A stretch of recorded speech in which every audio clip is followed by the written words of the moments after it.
And also before you're about to join the university, if you're passionate, particularly in a specific subject area, be it engineering, be it physics, be it chemistry, be it agriculture, take some time off, go visit these institutions, learn from those who are actually been in your footpaths, that is, those who achieved, and they're going to guide you to be able to reach where you want to reach. And to me, the sky is the limit. Let me also mention that National Research Fund shall continue to build strong partnership with the YSK, and I've seen the alumni. We had one who did geology, and she was featured recently in a radio station interview, and she was articulate on how YSK worked with her through the journey, and she's already partnering with people in IEA in terms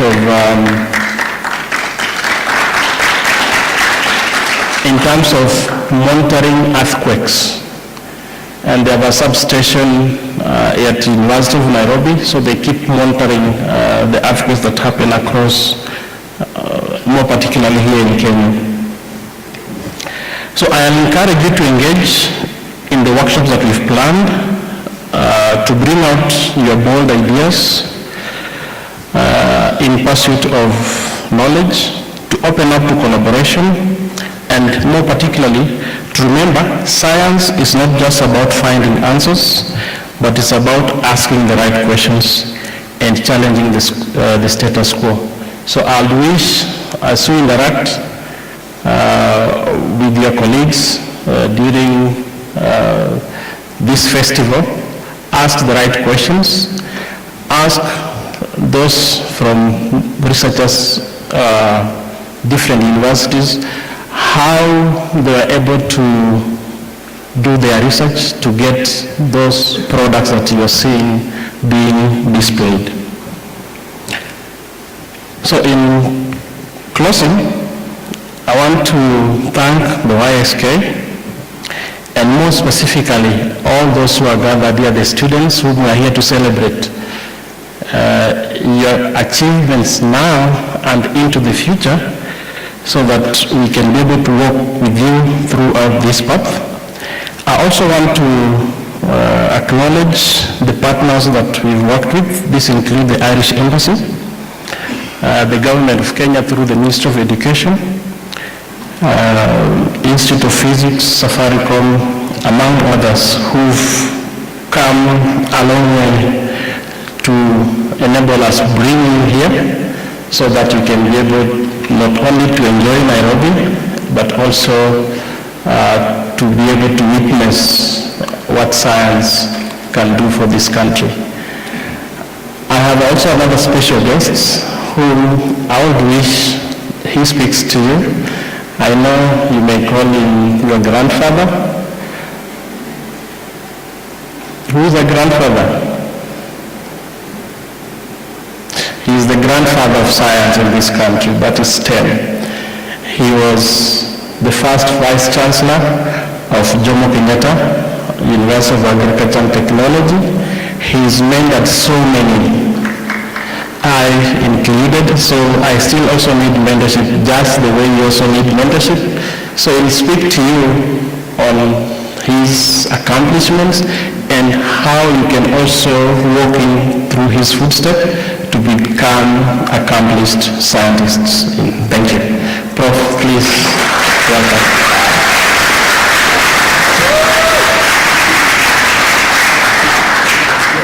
Thank you. You clap for him too, please. Really, the young scientists of this country, my CEO, Professor Ndala, will organize us from National Research Fund and those displaying outside. I really stand here completely perplexed because I have never sat or talked in front of such a beautiful crowd in one continuous uniform and making the greatest of noise in our lecture theater. I thank you all. You know, my CEO didn't tell me the numbers that you are here today, but I realize he has said it's over 1,000. I think there are many more than that number. And I'm just going to make really a few remarks to you people. Like he said, my name is Ratemu Micheka, and I think I should also follow his footprint. How many are from Nyamira and the Kisii? Can you shout for me too? Oh, sasa bwana nyinyi mpo wapi amkuja? Anyway, thank you for coming. We shall be interacting. Excellencies, distinguished young scientists, distinguished persons displaying outside, ladies and gentlemen, it's my pleasure really to welcome you here today on behalf of the National Research Fund, whose members are in and out, a lot of them, and I'm talking on behalf of the trustees that sit in and take care of the national research interests of this country. Some sent apologies, but quite a few of them will be here the whole week, and I stand here on behalf of them as the chair of the National Research Fund. Today is your day, and this week actually is your week. Technology, engineering, mathematics, and then science started, STEM. Your presence is a testimony that you guys have a bright future. You start early, you finish rich.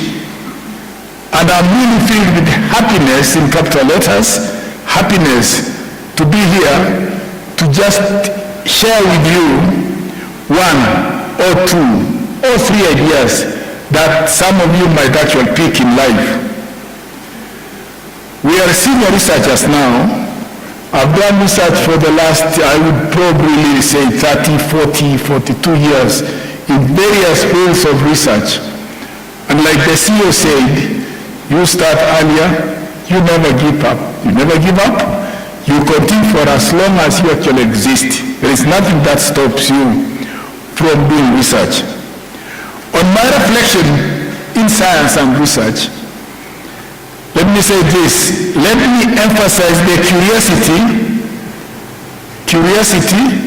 perseverance that can bring greatness to you.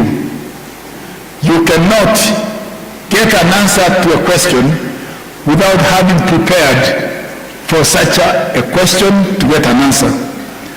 So curiosity really brings you the path of discovery, and you must have started that extremely early. I give you just a small example.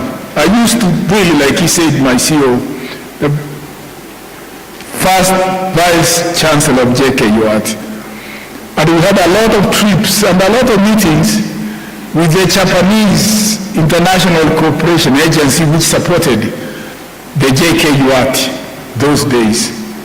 We used to have a lot of trips back and forth.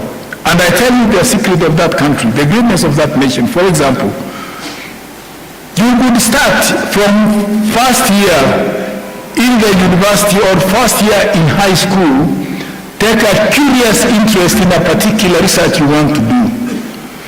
You never stop it. 6 of you start on that, or 10 of you start on it. You continue doing research on the same path from first year, second year, third year, fourth year, fifth year, master's, PhD, until you become actually a full professor on an item.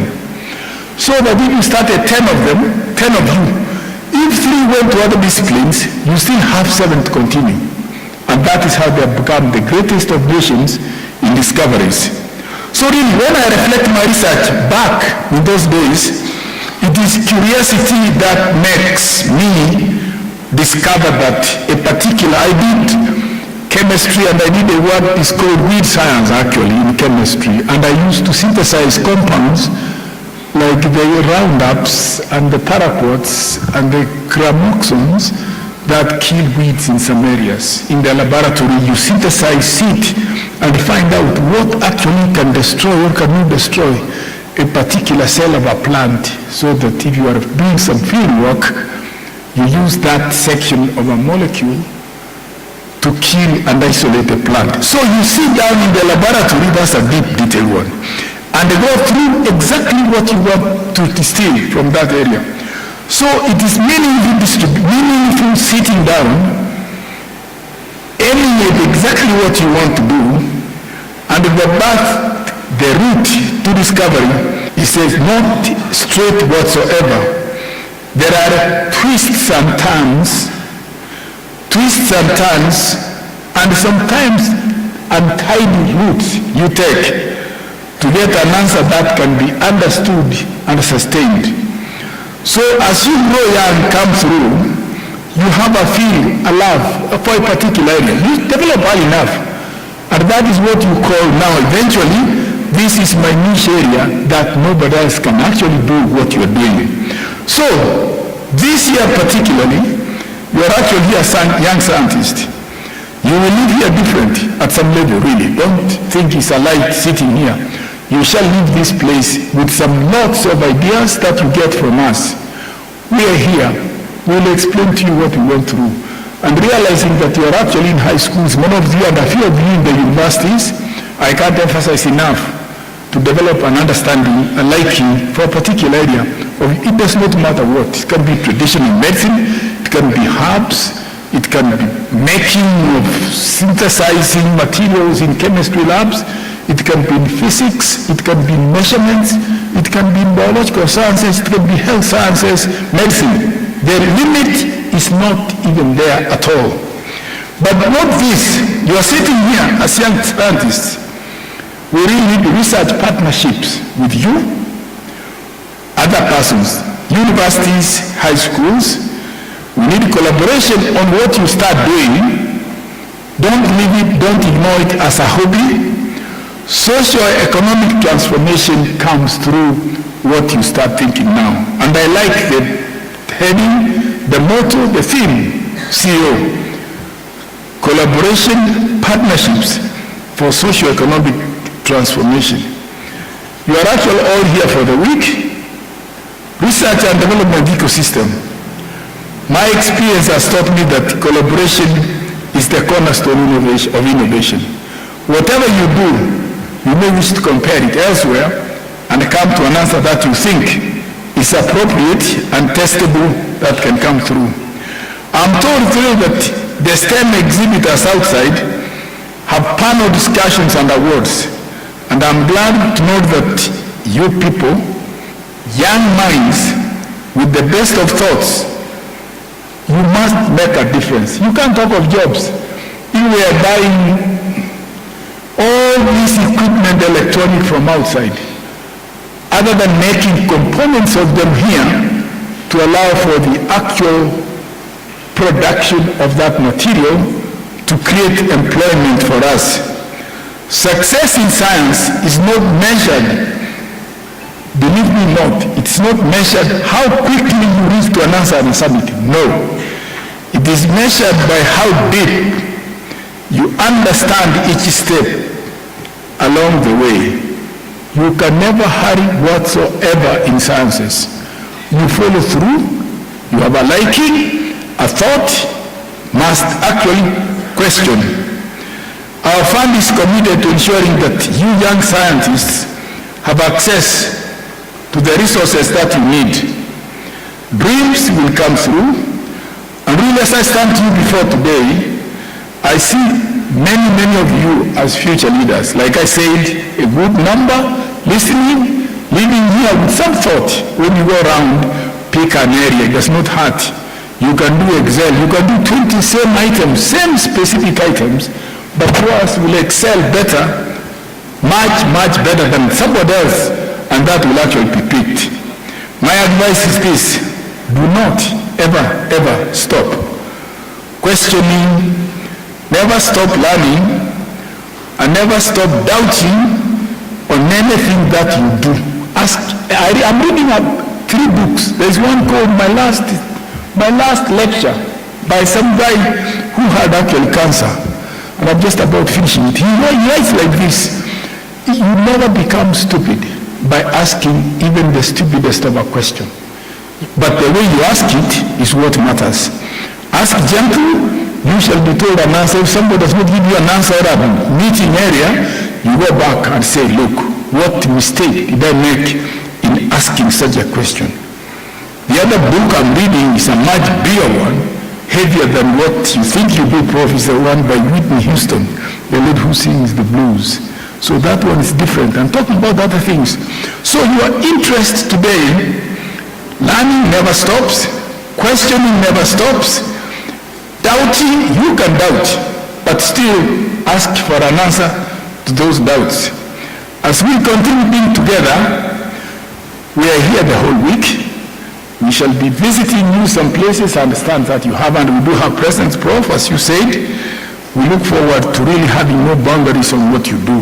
And when you leave, you have an idea, come back, say, I have developed an idea and I want to actually promote, excel, and beneficiate on that promotion. Food sciences, technology, nutrition, metabolism, chemistry, herbal medicine, perfumes all over the world. We have the richest of biodiversity in this country, even in herbs. Garissa, places like Okamban area, places that have all the original, for example, specific plant materials in science and labs that you can make the best of, say, a particular perfume that exists. So really, CEO, I don't think I want to go these guys anymore. I don't want to give you a lecture in the hall, that too long. But one last example I tell you is this. This can't move.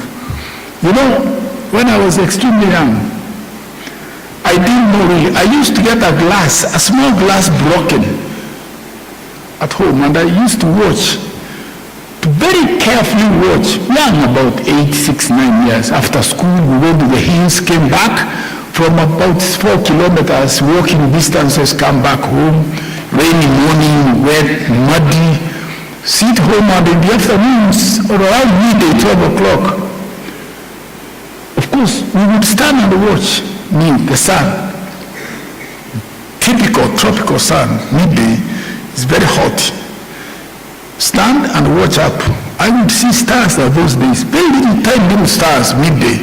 But then I discovered, that's when I realized I had like a glass, little glass that we use in the labs now. I would sit down and beam that glass onto the leaves, dry leaves of a plant. Sit down for a long, I would just crush certain leaves, beautiful, nice leaves that become like cotton. Beam the glass onto the sun for like 15, 20 minutes, consistently sitting there firm without shaking. Then after about 15 minutes, I would actually see a fire. Fire comes through. So I say, I've traveled, and that glass was thick. In other words, curiosity. I said, why? Because I put on my hand to burn me. This is a heat here. What is this?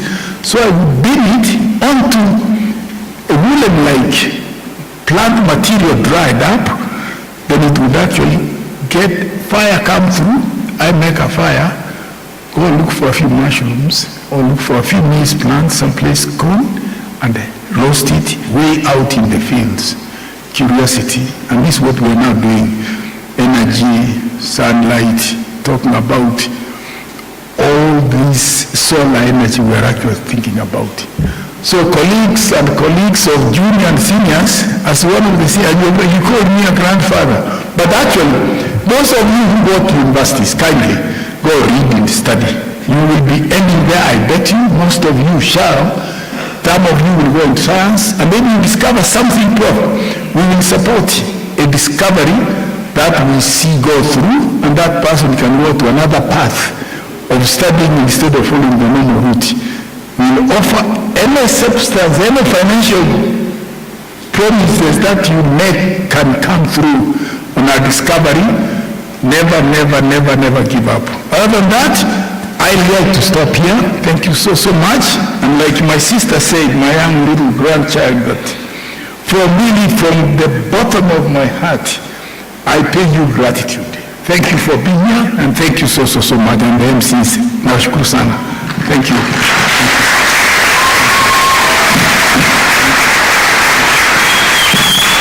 If there is any question you want to ask now, please, at your pleasure. Okay. Please, thank you. Ladies and gentlemen, let's give another round of applause. Thank you so much, Professor Otono, not only for speaking to us today, but for everything you've done for the Kenyan science and research ecosystem. Does anybody want to guess very quickly? BE, where does this PhD come from? Biological and ecological sciences, hands in the air? And that was the correct answer. So unfortunately, nobody lifted their hands. I had 1,000 shillings to give. Hopefully the next one you will get correct. Because whoever gets this next one correct, our final speaker for this opening period is the National Director at Young Scientist Kenya. He also has a PhD. His name is Dr. Engineer Victor Mwongera. He got his PhD at the age of 18. At the age of 28, sorry, my handwriting. Everyone held their breath, like what? All right. He's served in many capacities before today as the CEO, Institute of Kenya, Engineers Kenya, many other places, top 40 under 40, got his PhD from Bristol University. Remember, his name is Dr. Engineer Victor Mwongera. How many of us want to guess what his PhD is in? Anybody want to guess? Just shout out answers. I'll hear the correct one. A very good hearing, very quickly. CPM, that's chemical, physical, and mathematical sciences. How do you feel about that? It could be there, it could be there. Technology, how do you feel about technology? It's also there. So it's a mixture, a blend of both. And those of you who said that, please raise your hands. Raise your hands. Who said technology? Who said CPM? Okay, so we have 2,000 shillings we're going to give you all in airtime. And remember, get it from me. My name is Dr. Engineer Victor Mwongera. Please look for me. That's my name. Dr. Engineer Victor Mwongera. I will give you 2,000 shillings. Myself, Dr. Engineer Victor Mwongera. Ladies and gentlemen, please put your hands together with a massive round of applause for the Young Scientist Kenya National Director, Dr. Engineer Victor Mwongera, to close off our opening ceremony.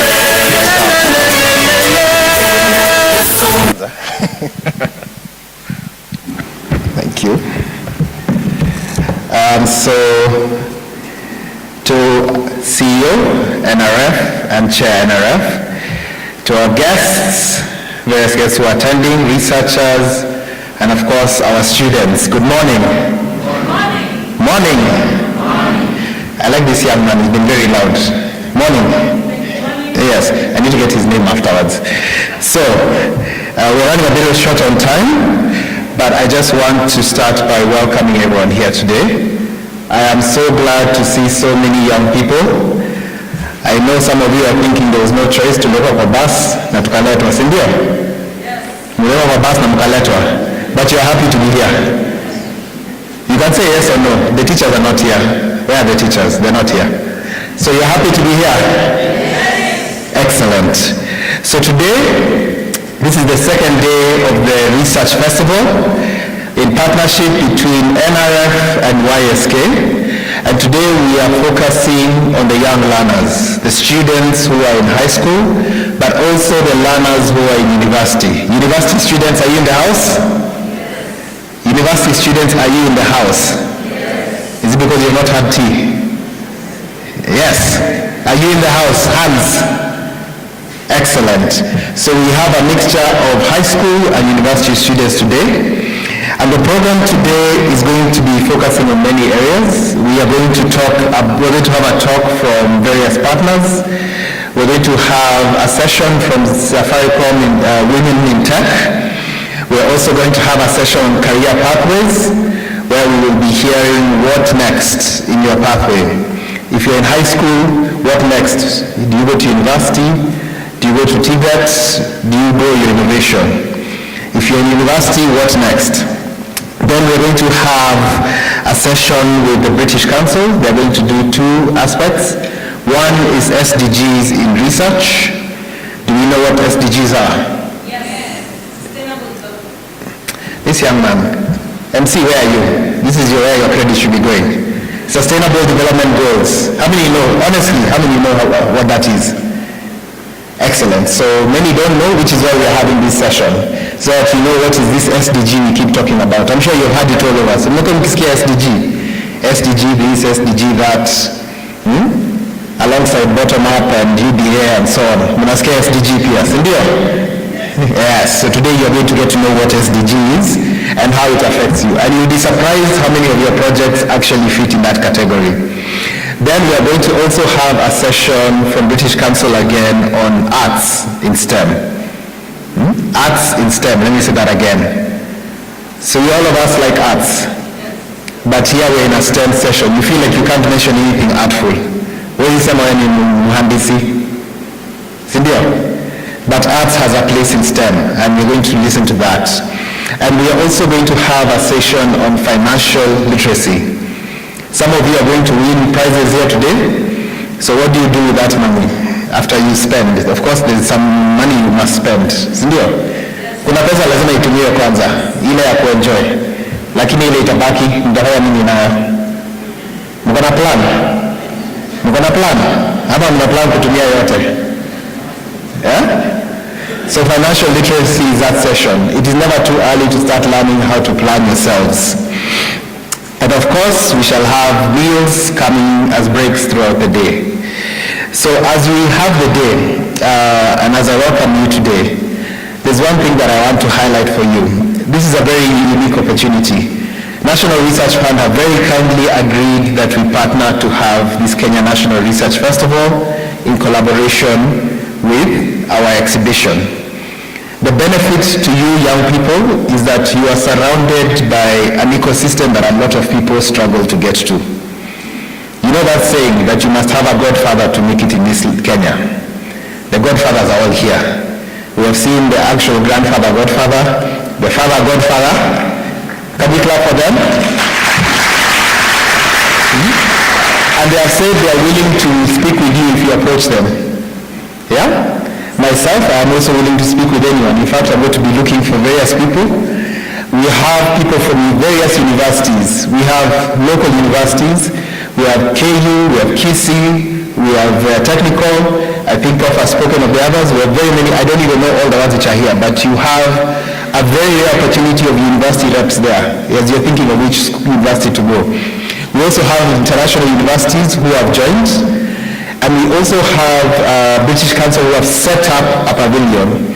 If you want to look for, if it's possible to get a scholarship, do not be afraid to ask. Even if you want to ask, is it cold in the UK? Is it true that it is cold?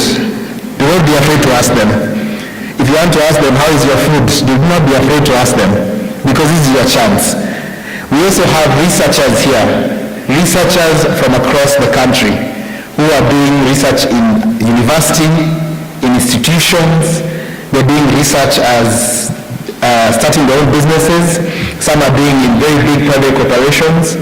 So all these people are here for 4 days. And the reason I want to highlight this is because we have done the best we can. We have brought everyone and we have brought you. Now that last step is you.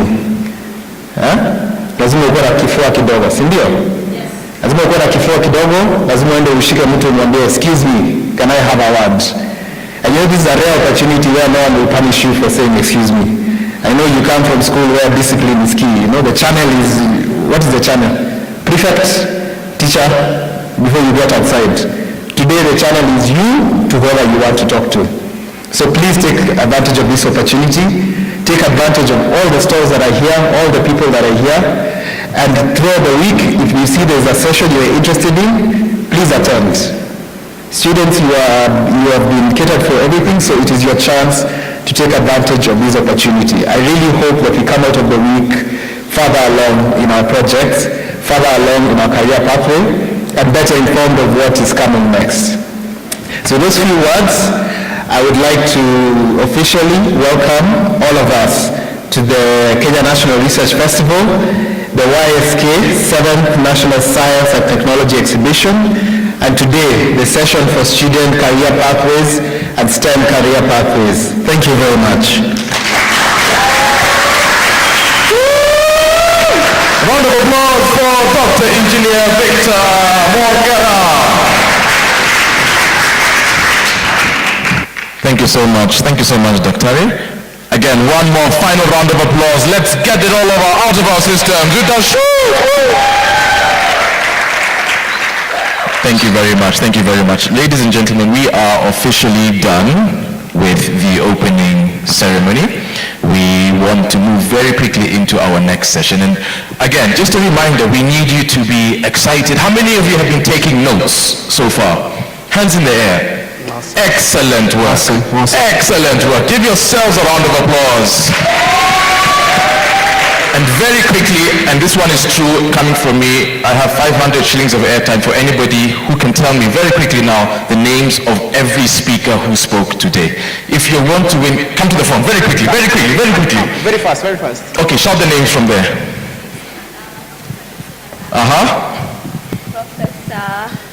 Professor Dixon Andala, Professor Rogatemo Bucheka, and Dr. Engineer Victor Mwangera. What about the students? Wait. The students. Yes. Abdallah and Kandi. Very good. I'll still give you 250 for that attempt. Do you have anybody with a full attempt, including student names? Very quickly, we need to end. Anybody who wants to try with student names as well? Going once. Going. Oh. Haida Andala and Kandi. Kali Daniel. I'll give you 250 for that attempt as well. But just a reminder, remember there'll be all these things as we go along throughout the week. Are you listening? Have you taken notes? Where did so-and-so study? Dr. Engineer Victor Mwangera did aeronautical engineering, for those of you who were curious. And so again, just a reminder, we'll be doing this the whole week, every session. Just engage, learn, have fun, and thank you very much. One final round of applause to close off the opening ceremony, ladies and gentlemen. Fantastic. I'm going to hand it over to Omar to introduce our next session. All right, so a round of applause for Karaigania. A round of applause for Karaigania. Amazing, amazing. So guys, we want to move on to something we call the fireside chat. Say fireside chat. Fireside chat.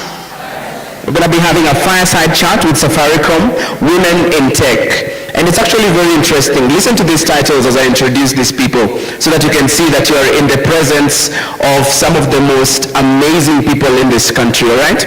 So for this fireside chat, the topic of today will be the digital economy, opportunities and challenges for young innovators. So this is your chance to listen to some of these amazing innovators and get to ask questions, ask as many questions as possible. When you meet them out there, ask questions, get to understand what they do, get to see how you can also be part of those spaces, because we are here because of you, all right? We're here because of you, and they are here because of you as well. So get to ask a lot of questions, get to see how you can also work in Safaricom, all right? How many of us here dream of working for big digital and tech companies like Safaricom? Let me just see by a show of hands. Amazing. Give yourself a round of applause. Give yourself a round of applause. All right. So allow me to invite Miss Lucy Simiu, Cyber Security Governance. Let's give her a round of applause as she takes her seat. Guys, a round of applause for Miss Lucy Simiu. Vocalize it as well. Thank you. Thank you. Allow me to welcome Miss Elizabeth from Networks. She is a network support engineer. A round of applause for Miss Elizabeth. All right. Next we have Madam Daisy Amunya. She is a core network engineer. A round of applause for Madam Daisy Amunya. Thank you. Thank you. And then we have Miss Annette Matuli. She's also a network support engineer. A round of applause for her as well. Did you hear those titles? Did you hear those titles? There was always engineer somewhere in them, right? Let me see, how many people would love to be engineers in future? Engineers. Let me see how many engineers we have. Let me see how many doctors we have as well. Doctors. Amazing. How many innovators? Now, let me see. How many influencers? How many content creators? Great work. And now allow me to welcome Miss Fides Nyamohanga. She is the Senior Manager Cybersecurity Safaricom PLC and lead Women in Technology. A round of applause as she comes. A round of applause. Let's vocalize it as well. Thank you so much. Amazing work. She's going to give us a brief introduction about what they do. And as you can see, these are great women in tech. They are doing some amazing work. So when you meet them out there, please talk to them. Ask them questions, get to understand what they do and how you, this is a very important one, this is a very, very important one, how you, as a child, as someone who's still not yet even above 18, how can you fit into these spaces, all right? A round of applause, a round of applause, a round of applause. Thank you so much. Good morning, ladies and gentlemen. Yes. So my name is Fides Nyamohanga. Anyone can guess my origin? Second round? No. Anyone heard of Koreans? Yeah, we are not only in history books, we exist. Yes, so I'm a courier. Just by the way, I was hoping to promote my community, but they don't look like they're here. So next, you're there? Ah, very good. Yes, so I'm a senior manager, managed security services, cyber security. I trained as a telecommunications engineer. Then I got an opportunity at Safaricom to be an intern in 2015. To date, I'm still in Safaricom. Nilianguka nao, so siendi mahali. Yeah? In Women in Technology, it's a program that mentors girls from the classroom to the boardroom. An example of one of them, I came from my undergraduate course. I got into internship, then I've progressed until now I'm a senior manager. Within Women in Technology, we have several programs. We have Kids Go Tech. So if you have kids who are 4 to 13 years, you bring them to Safaricom, they're exposed to technology, whether it's coding, which is our main program. And of course, we have students who've taken up to Silicon Valley to compete in hackathons. We also have high school, 4747 where I lead. And this means we go to high schools across the country, the 47 counties, and we ensure we meet at least one school every year. So we mentor the girls, and 1 year we get to meet with them, we understand their challenges, there are those we actually even sponsor their education and make sure they transition to university. And then there's campus outreach. So when you guys go to university, you'll meet Safaricom there, and that is where we get our interns. So when you transition and you see them coming and the opportunities are there for internship, kindly raise your hand because you might end up as me. And finally, we have the Women in Technology networking forums. So this means we get professionals across the country, the industry, where we meet and network and build our brands. That means today I'm working for Safaricom, tomorrow I'll go to Microsoft, I'll go to Google because of the networks that I've built. It's not only for women, there is men in technology that is also being created, so don't feel left out if you're a boy child. So my team here will take you through a panel discussion on how then you transition from the classroom to the boardroom. This digital era, I can tell you, I never trained in cybersecurity. When I was given the chance to intern, I wrote my head of department, Anthony Gashanda. Anyone remembers him? He was in CBK and came back to Safaricom. I wrote him a letter in 2 weeks and told him I am quitting cyber, take me to core networks or networking, what I've trained. And he told me, just think about it, you'll give me a response in weeks' time. Then I told myself, why don't I go to another university for free? So I learned cyber from scratch in Safaricom, and today I'm here. Cyber is in data analytics, is in data science, is in ML. It will never run out of opportunities in cyber. So as they tell you what is the future, expand your scope, think wide, and see how you can have sustainable income. Thank you, and I'm a mother of 2. Thanks.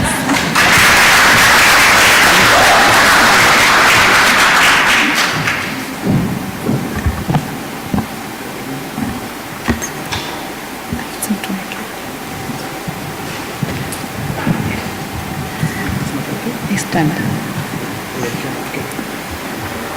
Hey, good morning. How many can see me when I stand here? Anyone can see me? Or I should move a little? So my name is Annette. I am Annette Matuli. I am a network support engineer at Safaricom. Majorly we deal with the network to make sure that you are connected every day. Your Wi-Fi, your home internet, it's okay. And with me today, I have my fellow colleagues who make sure that you are connected and having the best experience. So I am from Tanzania. Anyone from Tanzania? Oh, from where exactly? Oh, I am from Kibini. Hi, you should catch up. So from Kitale, Tanzania, I studied at Multimedia University. So I did the electrical and telecommunications engineer, majored in telecommunications. That's why I'm in Safaricom, the big tech in Kenya at the moment. So that's how I ended up doing telecommunications. I have connectivity. And before I talk a lot, so I can invite my colleagues so that you can get a gist of them, and then I'll finish up. That is okay? Okay, so we start with Lucy, then we go with that. Good morning, everyone. Can you guys hear me? I'm very happy to be here today. Glad for this opportunity. So my name is Lucy Simiyu. I currently do cybersecurity governance, risk and control within Safaricom. I started my schooling from Bungoma. I heard there's a school from Bungoma here. So yeah, I'm happy to see you, but all of you, just for us to have such an opportunity, it opens up your mind and you're lucky to be here. So I was in high school in Limuru Girls. After that, I went to Kenyatta University. I did telecommunications and information technology and was lucky enough to get an opportunity for internship in Safaricom, and I never left. So I have worked in 3 sections within Safaricom. I have done fixed data, that's where fiber is. After that, I was in Kiboswa, that's Western region, for about 4 years. I was doing network planning and optimization. The people who decide where they are called boosters in common language, but we call them the best transceiver stations. So like when you call customer care and they tell you, when you have a network issue and they tell you our engineers are looking into it, that was part of my job. After that, there was a drive within Safaricom to help upskill staff. So there was a number of emerging technologies, so they gave us an opportunity to go and learn. I chose cybersecurity. There was 5G, there was data science, there was AI and all these other fields. So after I did that, we called it the Digital Academy.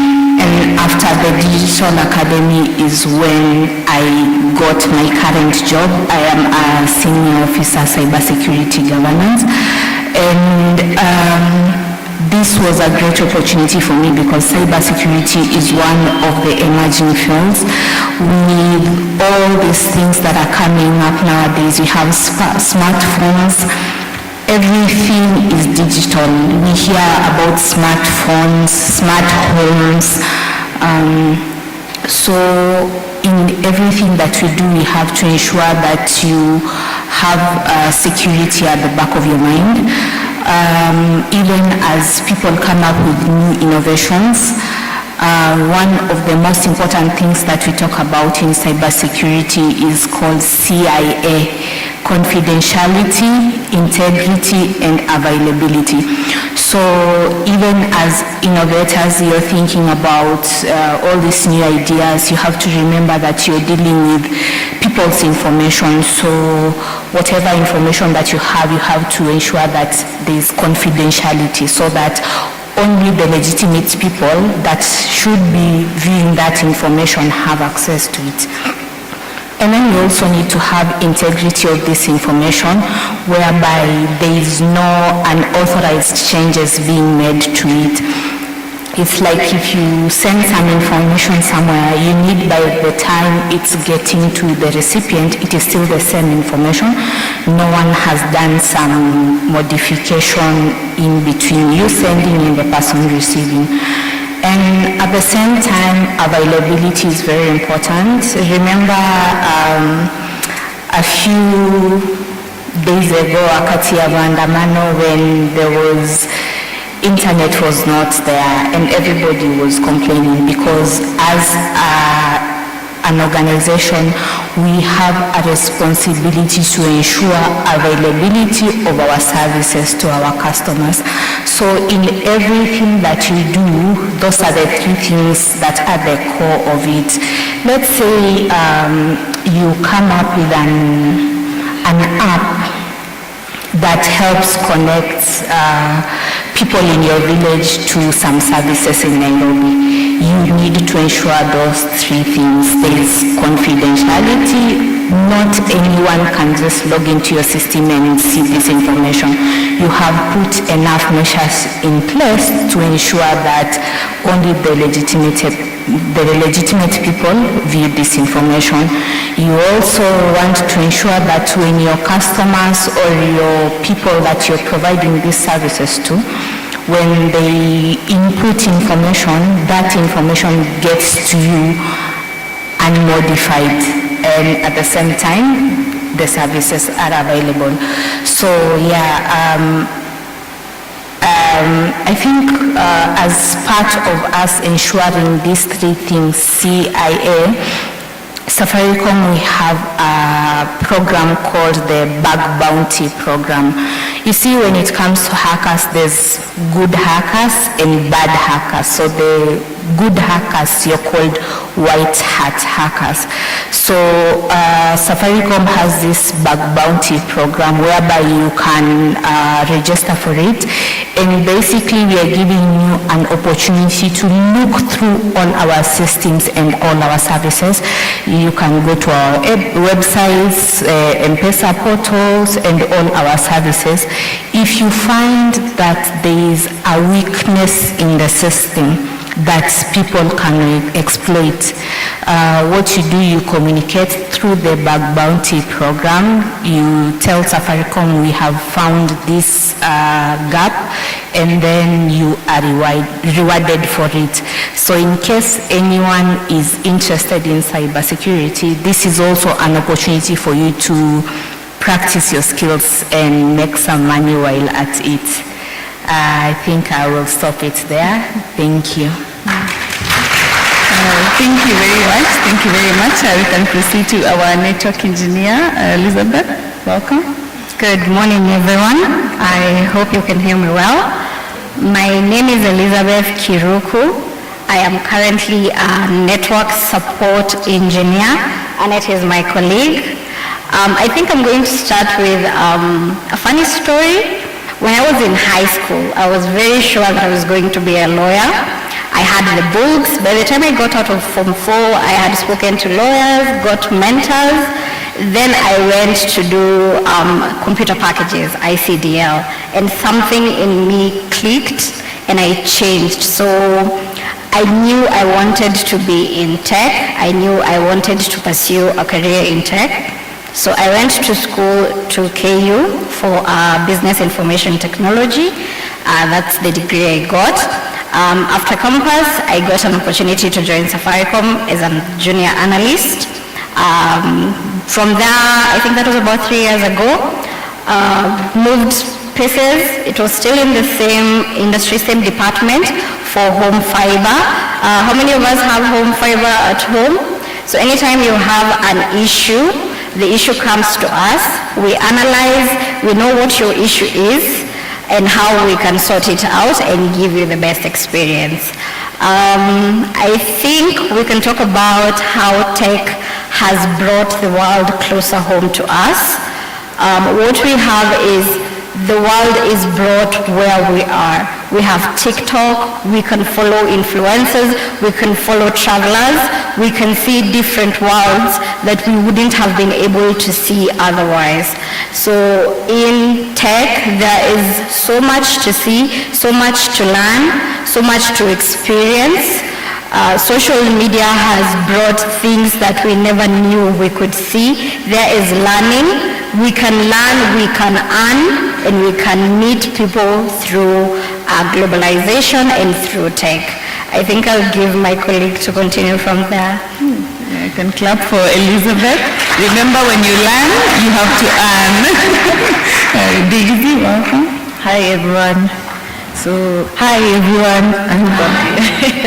My name is Daisy Amunya Hamuye. I'm from Kakamega. I don't know if there's anyone from Kakamega. Yeah. And I'll say this, you know, when people say starting from the bottom, now we are here. I'm those people. When I started my journey in women in tech, I never used to like computers.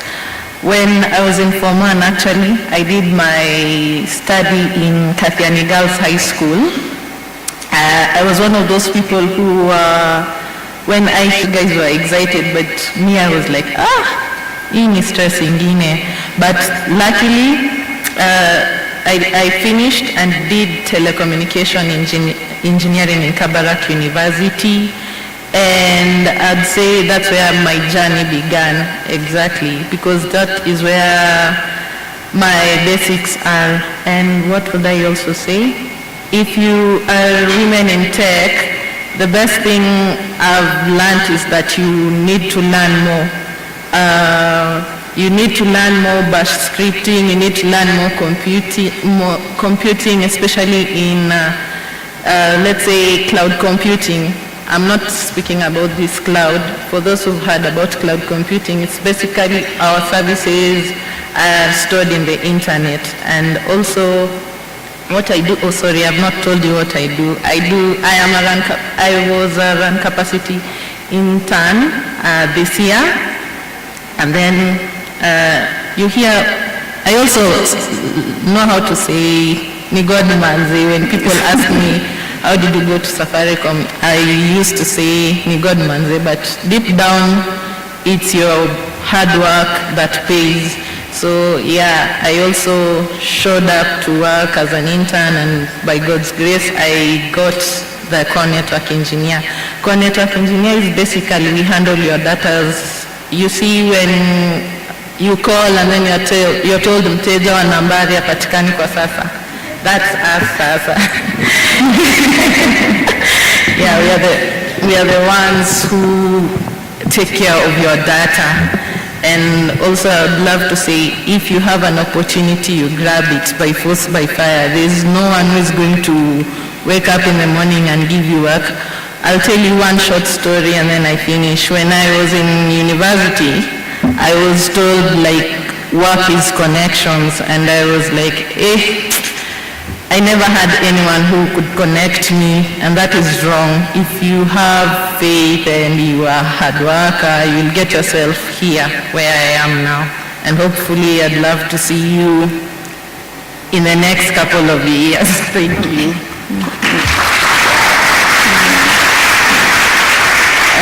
Thank you very much. As our panelists have said, basically we are here to as proof that you in high school, in a few ways you can be here, and it is very much possible. So an opportunity Safaricom has for you. Currently, as I said, we are network support engineers.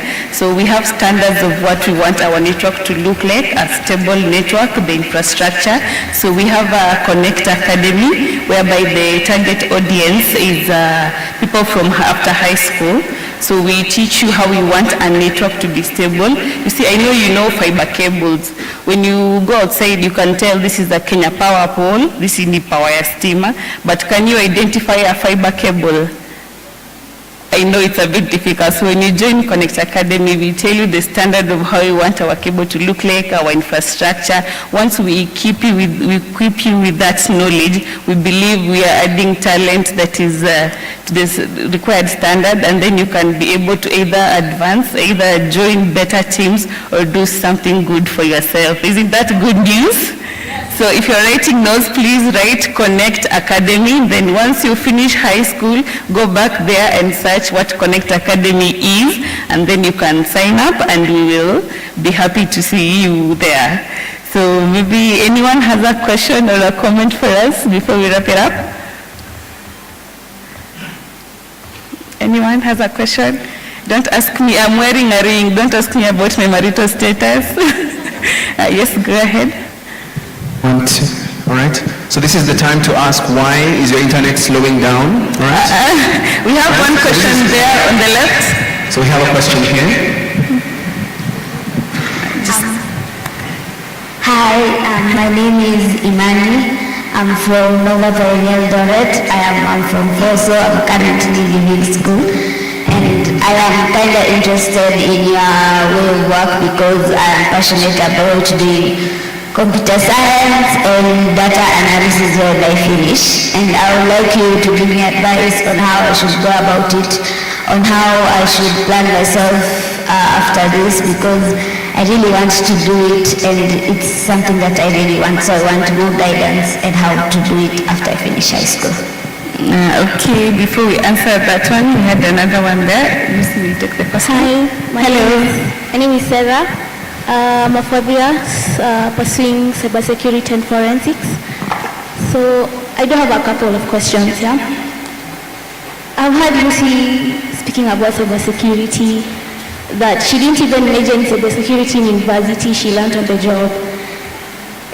You make it sound so easy. For me, you see there's so many tools in cybersecurity. Today you wake up, you learn Wireshark. Tomorrow you hear there's Metasploit. Tomorrow you wake up, Calculate that. It's just a lot. I want to ask, is it so easy as it sounds? Like you make it sound? What is, like in general, how would you advise someone, like the way tech is growing, how would you advise me to, like on the right line? Okay, maybe we can answer that one first. Right, let's just leave it at that, so that let's have only those questions, all right? Let's have them answered because we have very short time, all right? So maybe you can just go straight to answering those two. Okay, so Elizabeth, you can take the one for data analytics, and then you can take the one for cybersec. Okay, so my advice would be look for as many opportunities as you can. Then we have the University of YouTube. It will show you what you need to learn, what you need to pursue. You can get short courses. Sorry, my apologies. You can get short courses. You can get, there are boot camps where you can learn. Find your niche, find something that you want to pursue, and then follow that. So there are so many skills that you can learn, but once you know for sure what you want, and you can get these resources are out there. Go online, you can Google, you can get these boot camps, these skills, you learn, you're able to get to where you want. So I'll answer the one for cybersecurity. We are always told nothing good comes easy, right? Yes, and also keep in mind that for cybersecurity, there will always be a constant person you're trying to fight against. There's always that hacker that is trying to get into the systems. So at any given point, you always have to stay one step ahead of them. You can't say just because I know this technology, I'm going to continue using it, and yet the world has moved past that. So I think that is the challenge as well as the exciting part about cybersecurity. You always have to learn. So you're constantly evolving, constantly improving, and isn't that a beautiful thing? Hi, thank you. Thank you very much. That is the time we have today. You can interact with us outside, and thank you very much for being very beautiful listeners.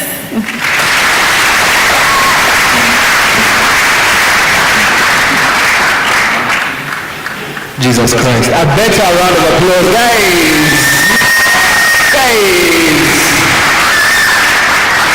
Do you see how women in technology are looking gorgeous? Women in tech are looking amazing. And have you heard? There's no connections, you have to know the son or the brother or the uncle. It's pure innovation, it's pure learning, it's pure studies. Right?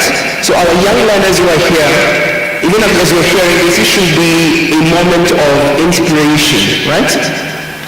Because these young people, the Gen Z people here, they've made it, right, through their studies and through their hard work, right? We heard of one of us who was actually an intern in 2015, right? So she started somewhere, and right now she's up there. We can't even see her at all, right? So a round of applause for the women in technology, another round of applause. Thank you. At this point in time, allow me to welcome Karegania to take us through the next segment. Another round of applause. There we are. Another round of applause for Omar and the lovely session that we just had. Thank you so much. No. Yes, who's screaming like that? Keep that up the whole week. But that sounds a bit scary. Maybe make it a bit sound like someone is in trouble. All right, but good. Now, as I mentioned, that side of the hall has been a bit too quiet.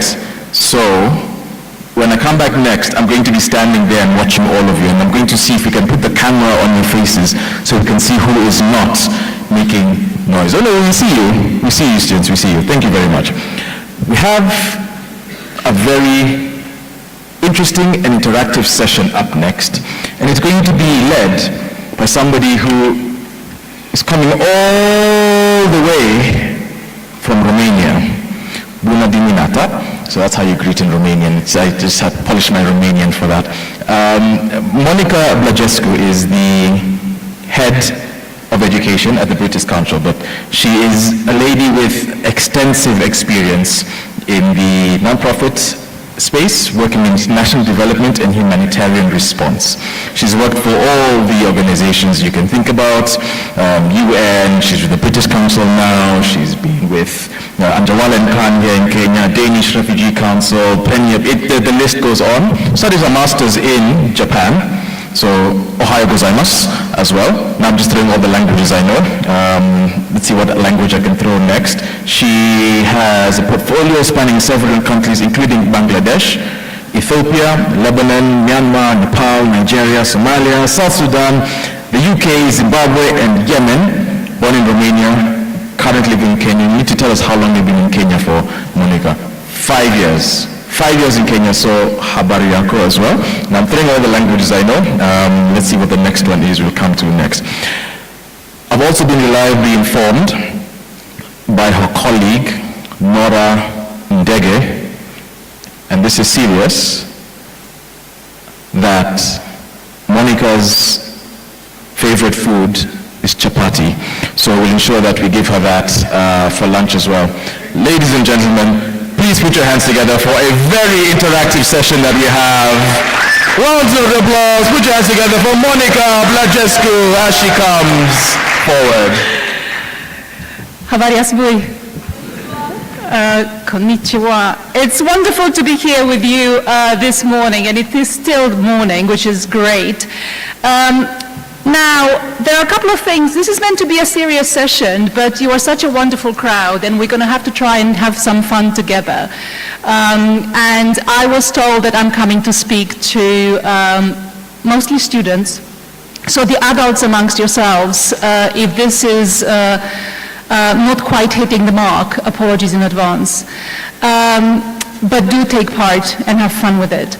So, I was asked to come and talk about the SDGs, and introduce the SDGs to the audience and segue into why the SDGs are important to researchers. But I'm building on the back of the discussion we just had from the wonderful professional women before me. And I'd like to stay with that theme for a bit and just tell you a short story. I want you to imagine a girl around 9 years old who is walking to the borehole every morning with her grandmother to bring water back home to boil for tea. Can those amongst you in the room put your hands up if you've ever had to do that? You're about 9 years old, 10 years old, you're walking to the borehole to bring water home. No one's had to do that? Let's see a few hands. Okay. Very few hands. You grew up in urban areas. That's good to know. No borehole. Where do you get the water from? From the river, okay? Imagine that you have to go every evening to help your grandfather on the farm. How many of you have been helping your grandparents on the farm? And imagine that your auntie has goats and you're so proud that you can go and take care of the goats during your school holiday. How many of you have done that? Prof, you've done some. It's really just to say that this was my life about 40 years ago. I grew up in rural Romania, as we were told earlier, and in the gist of the conversation that we were having earlier, I just also want to add my call to action to you all that everything is possible. Believe in yourselves, explore the world, be curious, ask questions,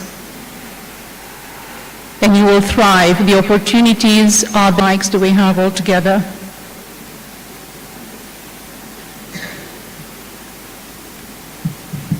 How many mics do we have? One? Is there another one? We have two. Okay. Could I just get 2 volunteers from amongst the students to work with me today? We have 4 mics. 4 mics, wonderful. 4 mics is much better. So could I have 4 volunteers to work with me today? I know the lady there has put her hand up first. Thank you very much. And we have, I'll take the 2 gentlemen here. I'll take the 2 gentlemen here at the front and the lady at the back with the brown top. So we do now have 4. Now I want them to walk around. Wonderful. I will ask them to introduce themselves. Can we just, so we've got the 4, yeah? Fantastic. Thank you so much. Could I just ask you to say your name and the school you're coming from and which location? To the crowd, not to me. Come up here. Just come up here. Thank you. Good morning, ladies and gentlemen. My name is Masi Ndegwa from Nakuru Girls High School in Nakuru County. Hi everyone, my name is Nathaniel Mwenda from Kajiado County, Edmund Rice Catholic Educational Center. Fantastic, let's give them a very big round of applause. I will just come and say hello to all of you once you finish the introductions. Good morning. My name is Shadrach Baraka from Kenyatta High School, Taita Taveta County. Good morning. I am Petrina Sasha from the Limuru Girls School.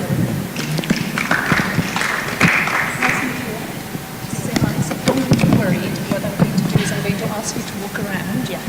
Round of applause for all of them. Because you don't have one of the mics, what I will ask you is to share. So I think the 2 of you will pair up. Is that right? Great. Fantastic. So, what I will ask these four wonderful young people who volunteered to support today is to be taking on the roving job. So, we will start with a very basic question. Have you heard of the SDGs? Have you heard of the Agenda 2030? What are they? So, I'm not going to put you on the spot, but I will ask you to do the running around. Let's see some hands up. Who's heard of the SDGs? Who's heard of the Agenda 2030? And who would like to tell us what they are? We've got a couple of hands up there. Come on, let's do it quick. Fantastic.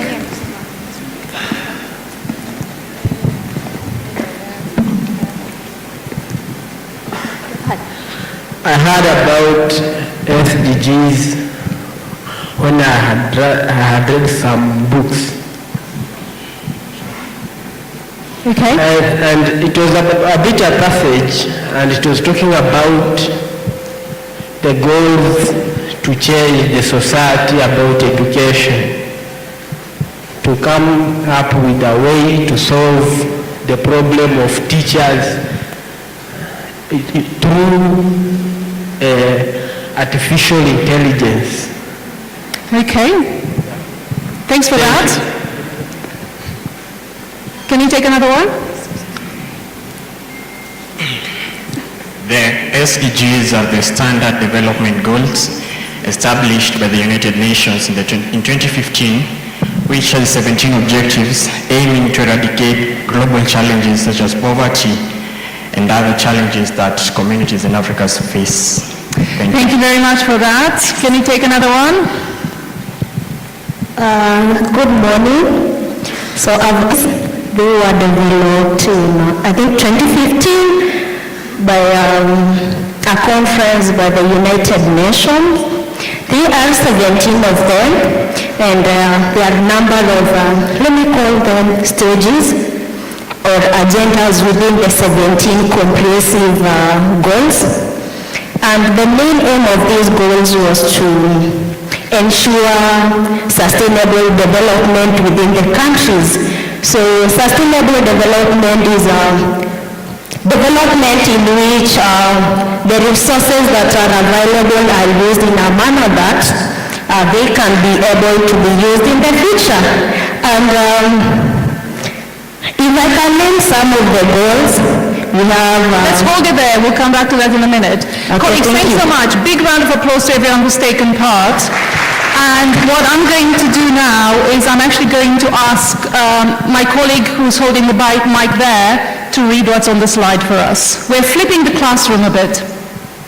What are the Sustainable Development Goals? The first one is the Sustainable Development Goals, in brackets SDGs, also known as the Global Goals, are a shared agenda to end poverty, fight inequality and injustice, and protect the planet. The Millennium Development Goals, MDGs, adopted in 2000 aimed to address a range of social and economic issues including poverty, hunger, disease, gender inequality, and access to water and sanitation. The SDGs go much further than MDGs to ensure that no one is left behind. The 2030 Agenda for Sustainable Development, adopted unanimously by UN member states in 2015, provides a shared blueprint for peace and prosperity for people and the planet. Let's give her a very big round of applause for that. So we started to hear a bit about the SDGs and what they are and why they're important and why they're important to all of us. And they are a set of shared principles and commitments that do bind us together. So United Nations member states have committed to this, which means that each and every single one of us, as individuals, institutions, so on and so forth, we have a responsibility to work towards this shared goal to meet the SDGs. It is very much a new agenda guided by the purpose and the principles of the Charter of the United Nations, and it does include full respect for international law. It's also very much grounded in the Universal Declaration of Human Rights, international human rights treaties, the Millennium Declaration, as well as the 2005 World Summit outcome, and very much informed by the Declaration on the Rise to Development, which is really important. It is something that we all share, that brings us all together, and that we all need to strive towards achieving. I'm going to ask another question now. What are the 5 pillars of the SDGs?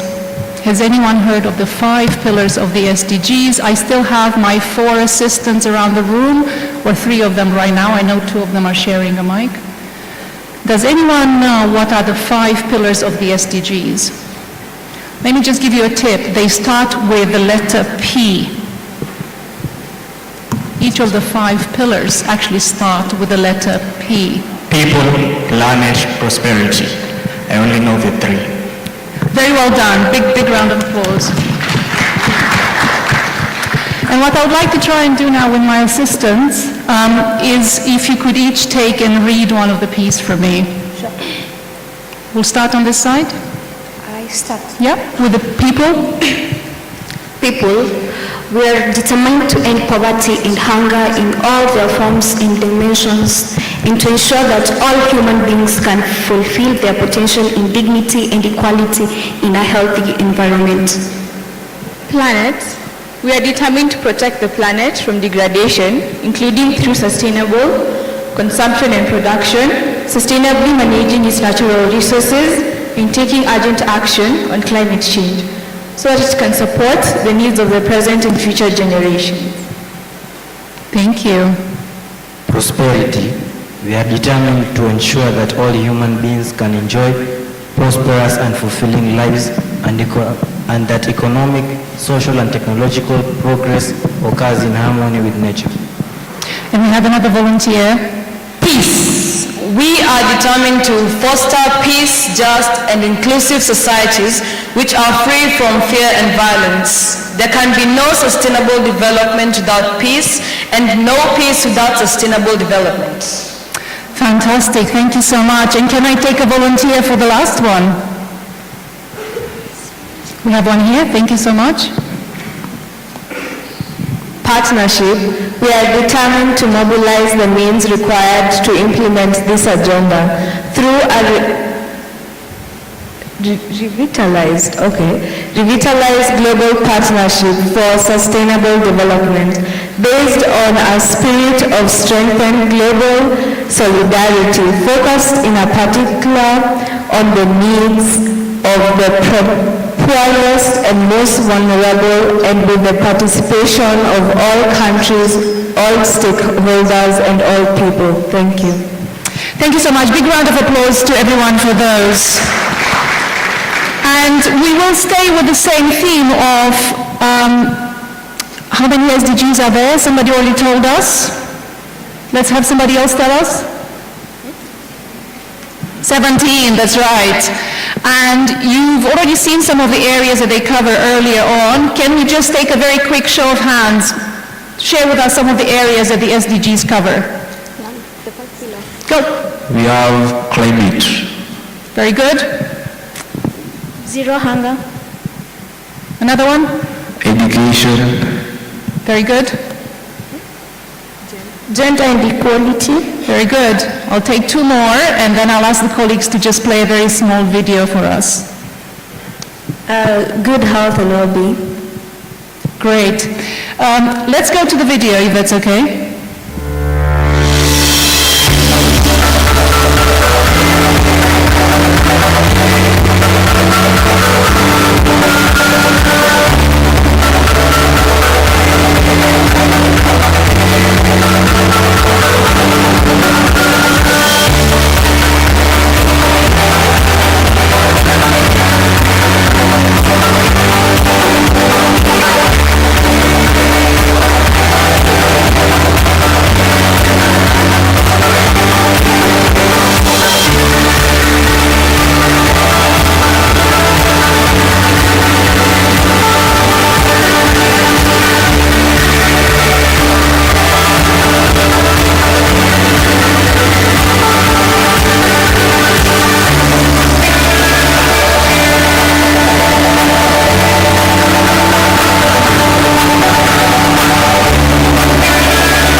taking notes, which was brilliant. It's always great to see people with their notepads taking notes, because that's how we learn, or that's how some of us learn. Some of us learn by saying things out loud, and that's me in that category. Just writing things down is never enough. So what we're going to do next, so that you feel that you are taking away with you some learning from this session, is I will ask my lovely assistants to pass the mic down some rows so that each person reads a different goal. So you choose a row.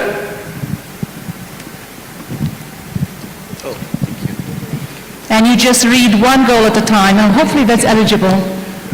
Okay, goal number 1, end poverty in all its forms everywhere. Goal number 2, end hunger, achieve food security and improve nutrition and promote sustainable agriculture. Goal number 3, ensure health, lives and promote well-being for all at all ages. Thank you. I know you're at a disadvantage, you're very far left, so you can stand up if you prefer. Goal number 4, ensure inclusive and equitable quality education and promote lifelong learning opportunities for all. Great, thank you. Let's hold it there. Can we go to the next row there? My assistant in the middle.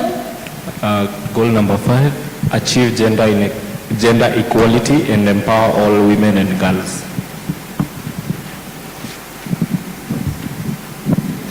Goal 6. Goal number 6, ensure availability and sustainable management of water and sanitation for all. 7, where are we? One more. Goal number 7, ensure access to affordable, reliable, sustainable and modern energy for all. Thank you. Can we go to another row? There.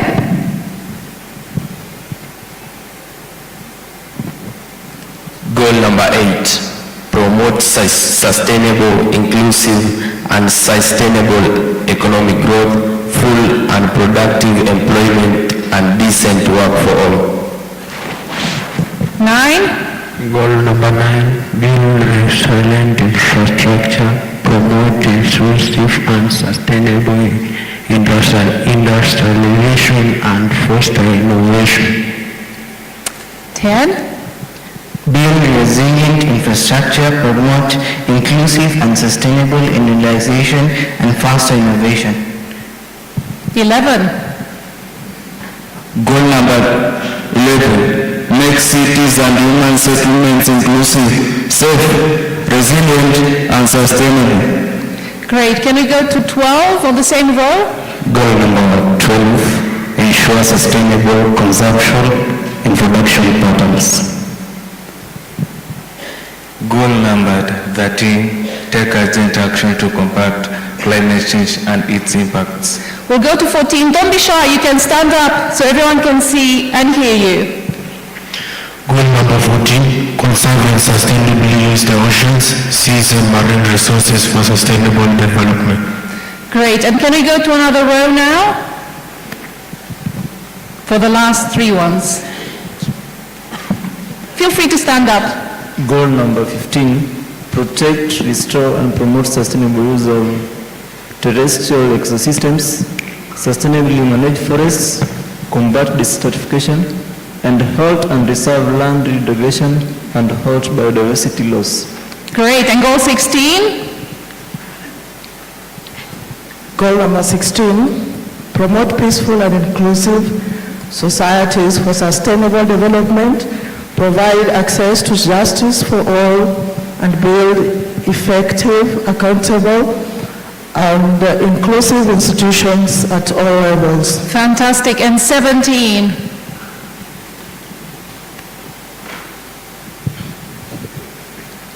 Goal number 17, strengthen the means of implementation and revitalize the global partnership for sustainable development.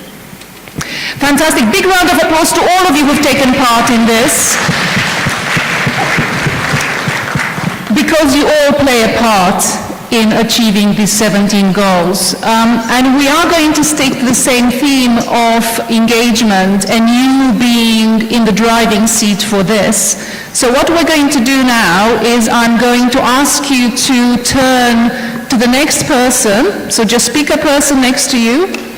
And I'm going to give you 3 minutes to reflect on your initial impression. Some of you were well versed in the 17 goals. Some of you, it may be the first time that you read or see the 17 goals.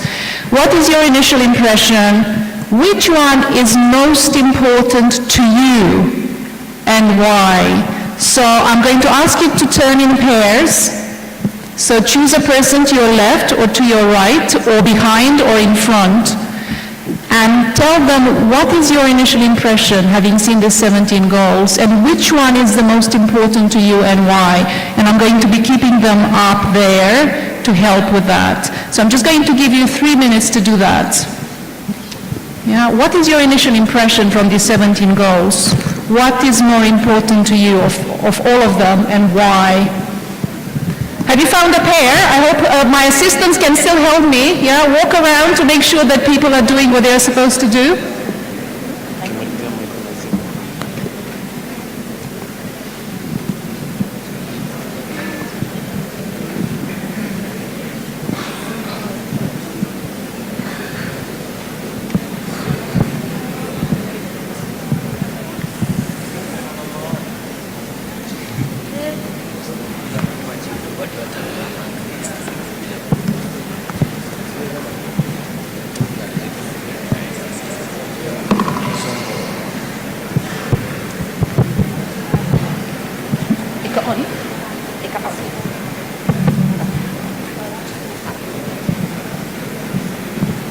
Excuse me. Excuse me. Yeah, there are some complaints at the back, saying that they cannot see their goals. They should be zoomed. Is that helping if I'm scrolling back on them like that? No, I mean kindly zoom the goals. Yes, they can see them.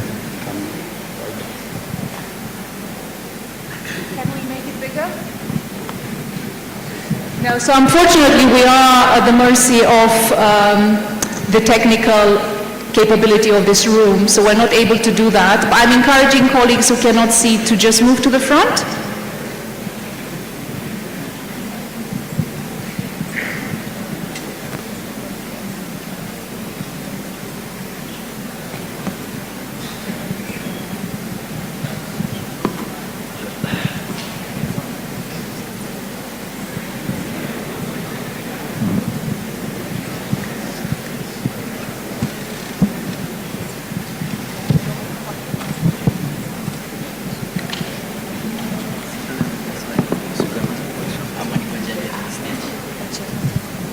Excuse? There is a question. I have a question, and it's about the Sustainable Development Goals. With the current way we are managing our resources as a planet, will we be able to sustain a growing population of 8 billion and more, and be able to achieve these goals at the same time? Let's give him a very big round of applause. He's already formulating his PhD thesis research question, which is absolutely wonderful. So big round of applause to you. And I do hope that you will go away from today to try and answer that question, because that's not an easy job, and it's what a lot of people are grappling with right now. But colleagues, let's stick to the question, which one is the most important to you and why? So make sure that you have an answer, because I'm going to ask my assistants to randomly pick some of you. Yeah? So, I might stop it. I'll ask them to randomly pick a couple of people, yeah?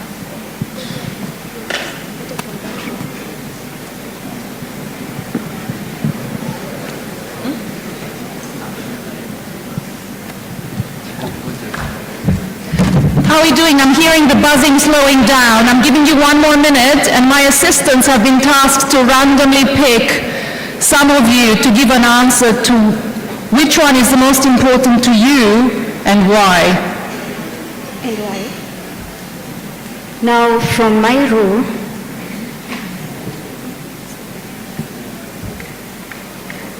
my name is Mole Boru, and as I observed from the board over there, I saw that protecting our planet is the major and most important goal, because without our planet, people will not survive. So there will be no partnership and peace. Once there is no people, there is no peace and partnership. And when the planet is protected, that's when we will have peace, partnership, and people will cooperate together. That is prosperity. So the most important one is our planet. Fantastic. Big round of applause. And you should be a broadcaster, by the way. Very eloquent. Thank you so much.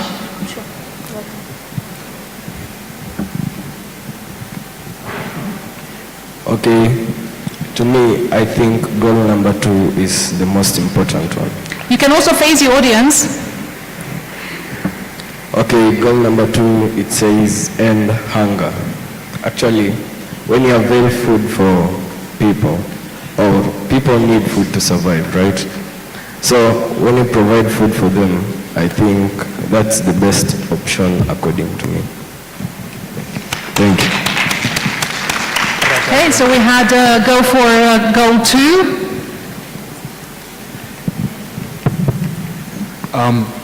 My name is Angelo.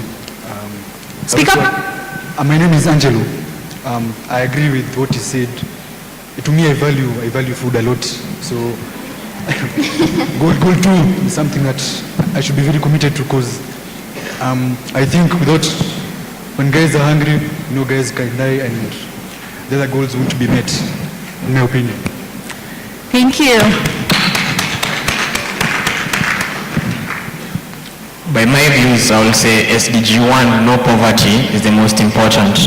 Reasons being, it's a foundation for all the other SDGs. With poverty, one may not be able to access education or healthcare. Another is stimulate economic growth. By eradicating poverty, would enable other nations to stimulate the economies. Thank you. Tell us your name as well and where you come from. My name is Steven Mutua. I come from Kaplong Boys High, Bomet County. Thank you. Colleagues, we have a few more volunteers.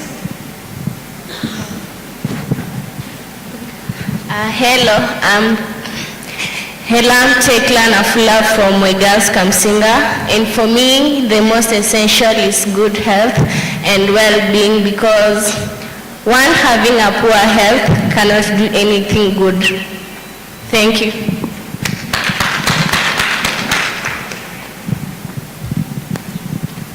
My assistants are running the room. Let's give them a big round of applause.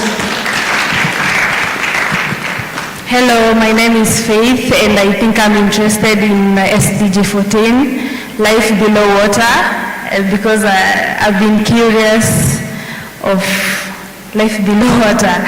I think I wanted to come up with a project on how to excrete carbon dioxide from water, because I think the carbon dioxide is affecting the animals in water. So I was thinking on coming up with a project that will excrete carbon dioxide from water, because I think there is a way how they are found on removing the solid particles or solid materials from water.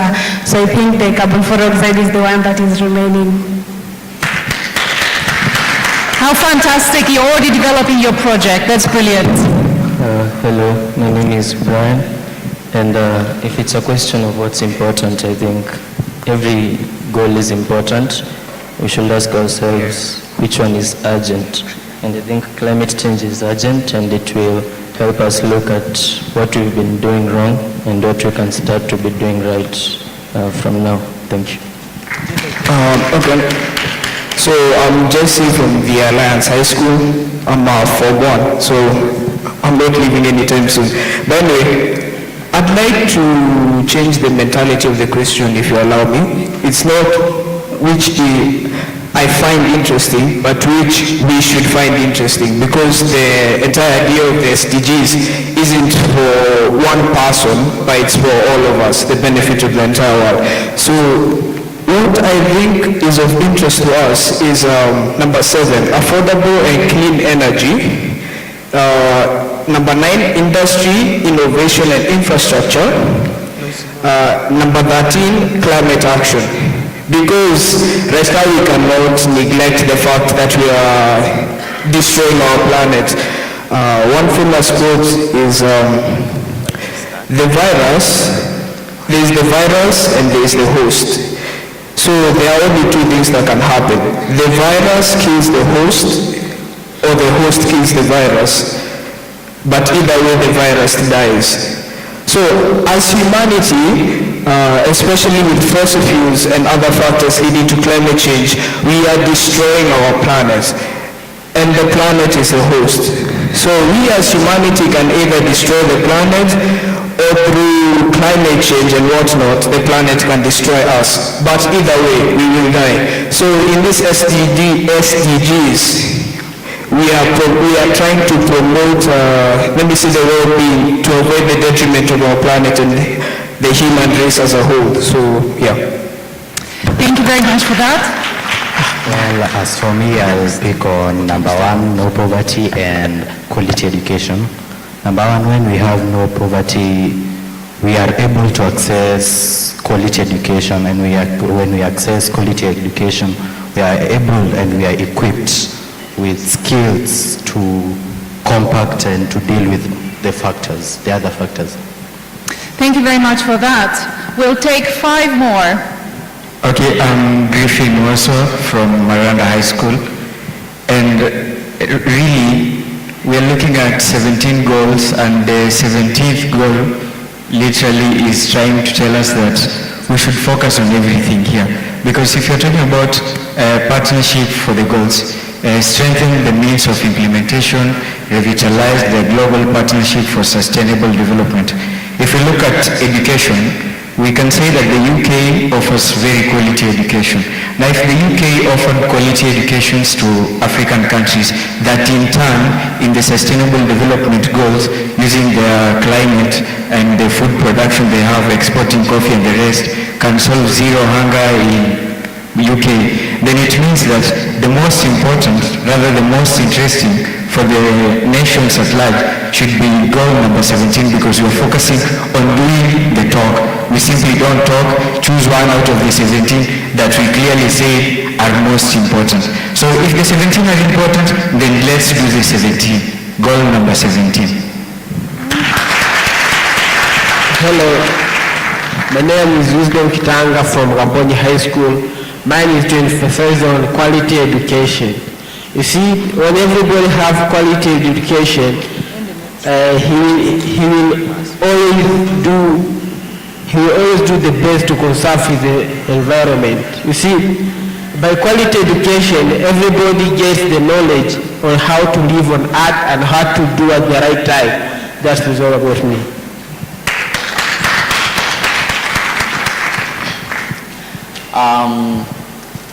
I think the most important goal for me would be goal number 8, decent work and economic growth. Although before that we need to manage our resources properly, but that would be the most important goal to deal with, because once you deal with goal number 8, you'll have dealt with so many other goals like no poverty. Once you increase the economic growth, poverty will decrease. Zero hunger. With no poverty, hunger will be reduced, and so on and so forth. And if you look at goal number 17, once economic growth balances, we'll be able to have meaningful talks between countries, like Kenya that doesn't have that good a GDP, like Britain. So I think goal number 8 to be the best, or the most important for me. Latifa from GAL. For me, I think SDG number 5 is most important, because if there is gender equality, that means every gender will be able to venture in every sector. Let's give her a round of applause. I think we've got the last one coming, yeah?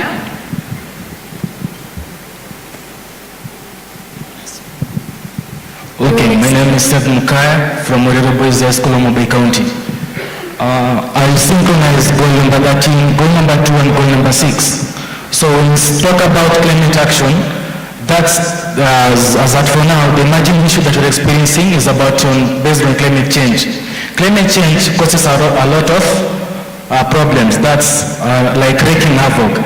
Like the current experience that was happening in Dubai and Morocco. That's the typhoons, the hurricanes being accompanied by lightning.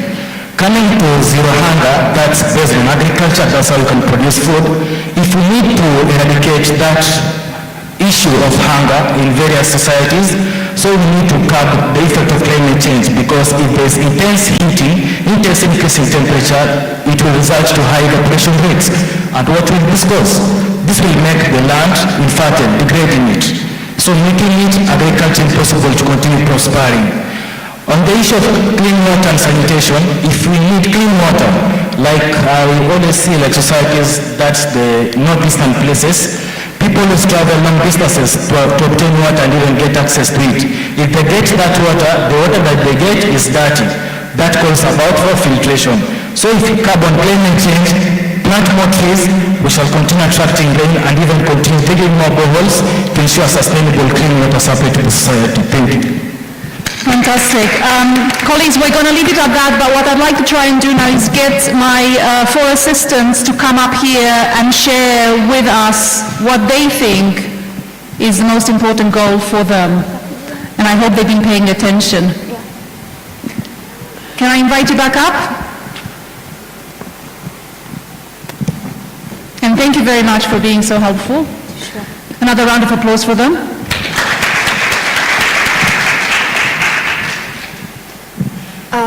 I think that the best goal is... Most important to you, not the best, not the most interesting, the most important to you. The most important goal is goal number 13, which we are actually covering in this year's YSK.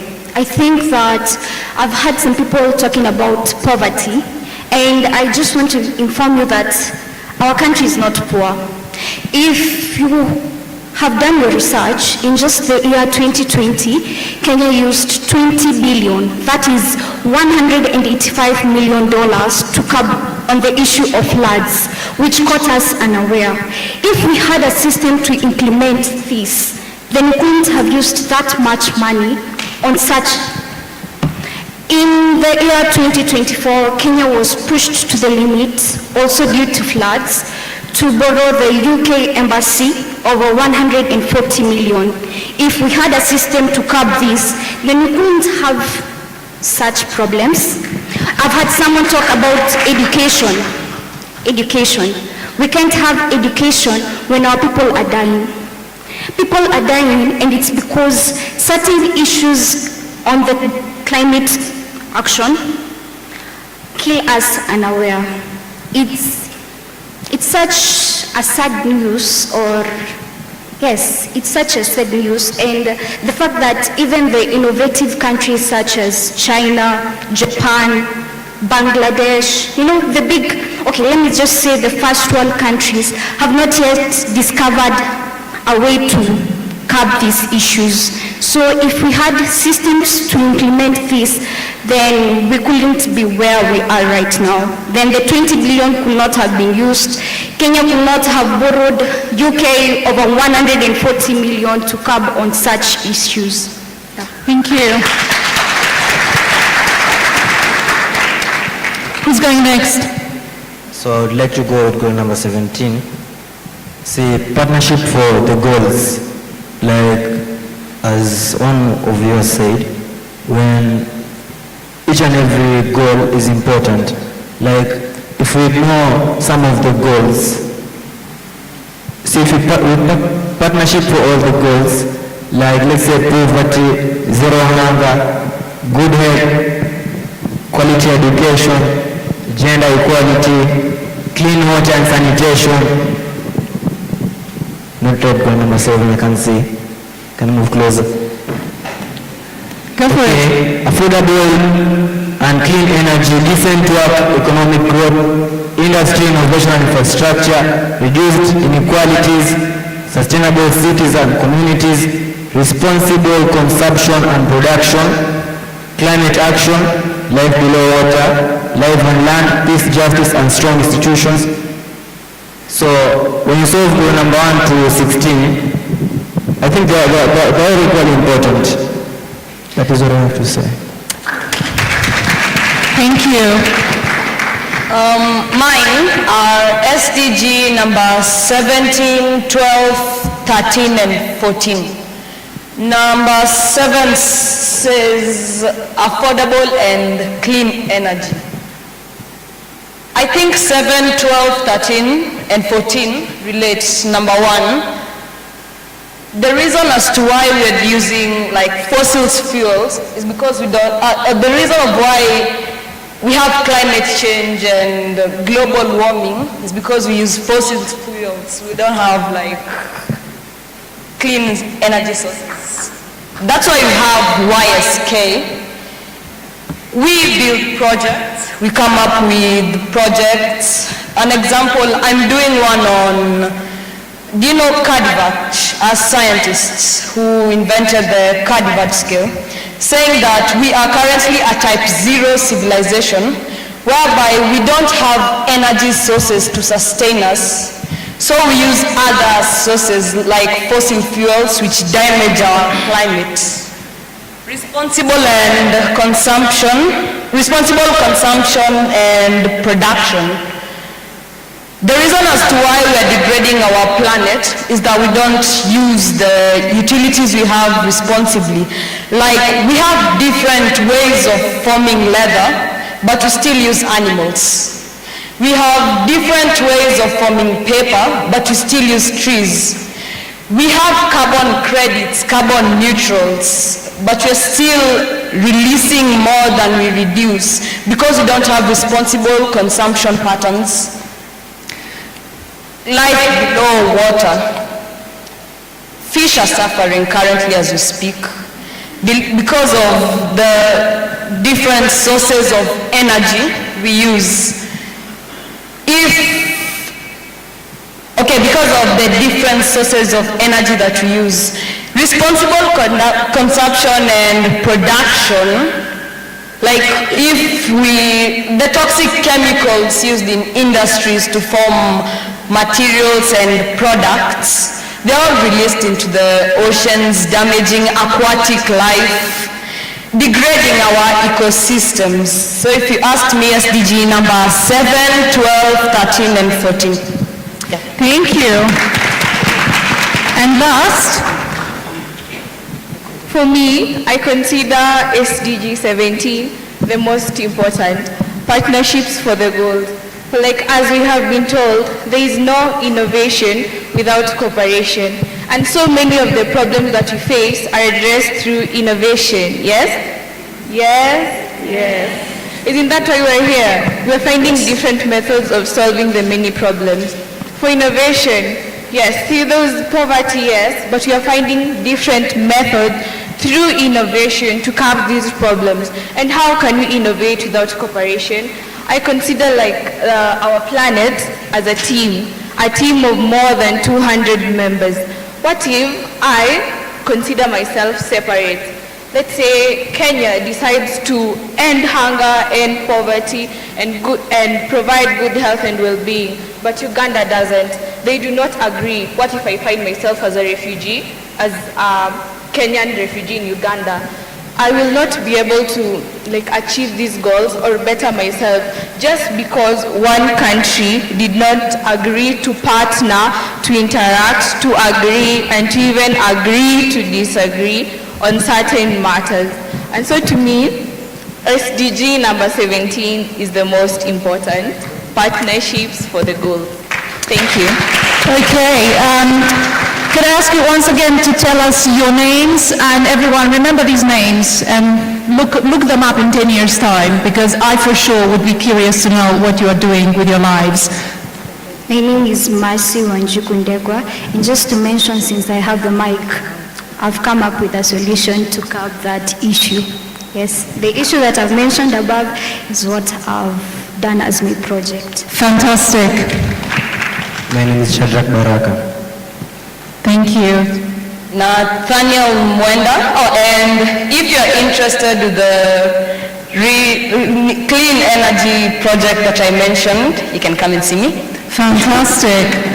I am Petrina Sasha. Thank you very much. Once again, a big round of applause to all four of them and to all of you for being so good and taking part in the conversation. I'm going to get my host to help take the mics from you, if that's okay.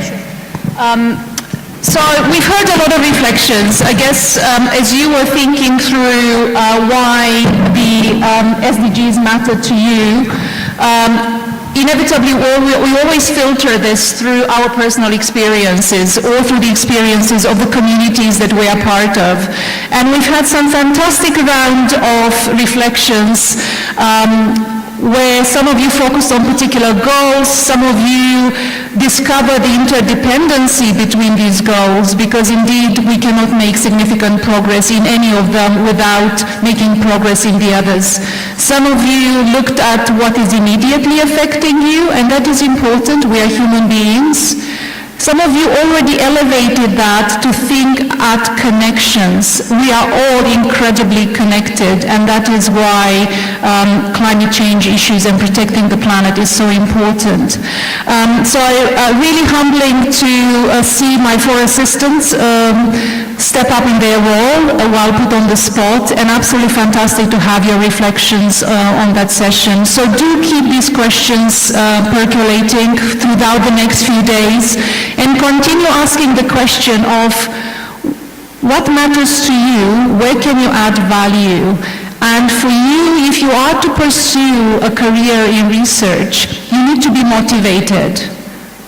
You need to really believe in the research questions that you are investigating, because you need to believe that they are meaningful to you and they will make a difference to yourself, to your community, to your institution, to the country. So why do the SDGs matter to researchers? And I'll do this very quickly, and hopefully the session today has ignited your interest in the Sustainable Development Goals, and you will continue to relate everything that you do to how you are making, in a small or bigger way, a contribution to helping us collectively achieve the Sustainable Development Goal. The Global Indicator Framework for the SDGs was developed by an expert group, and it was not actually approved until 2 years after the SDGs themselves.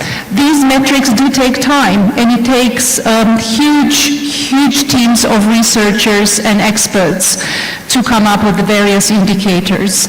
There are currently the pace of progress, and what are some of the enablers of progress, and what are some of the factors that are slowing down our progress.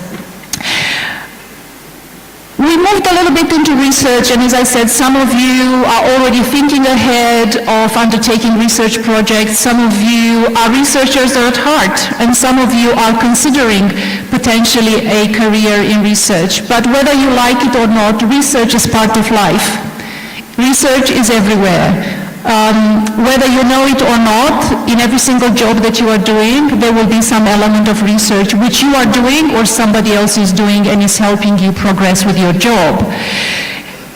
If you are becoming a researcher, it's really important to showcase the impact of your research on society, to demonstrate the value and the relevance that your work has for others. And obviously this is going to help you attract more funding, attract more recognition, and also support various stakeholders in your immediate or further communities.